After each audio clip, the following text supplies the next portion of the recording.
autour de cette table pour échanger justement sur toute la perspective extrêmement importante pour le port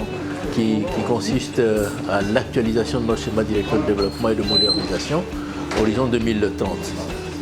Il y a de grosses mutations qui se présentent aujourd'hui au niveau du secteur maritime et portuaire.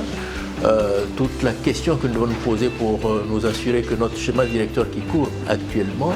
est toujours d'actualité au regard justement de ces pressions, au regard de ces mutations qui apparaissent. Et il est important pour nous que, bien évidemment, avec l'équipe de Tangemed et dans le cadre d'un projet qui est financé par la Banque africaine de développement, que nous réussissons justement à actualiser notre schéma directeur de sorte à lui apporter justement cette possibilité de dégager une identité qui serait propre justement au port de San Pedro dans ce macrocosme, dans cet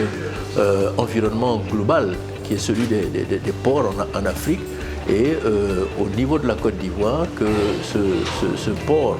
nouveau qui va être envisagé dans le cadre de cette actualisation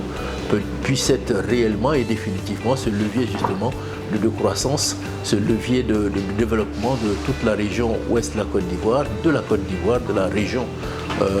ouest de l'Afrique, de sorte justement à créer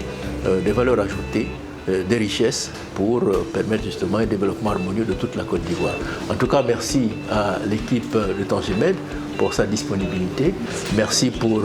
voilà, ce partage du retour d'expérience qu'ils ont et pour lequel nous espérons en tout cas que le port de San Pedro devrait pouvoir bénéficier. Merci encore une fois.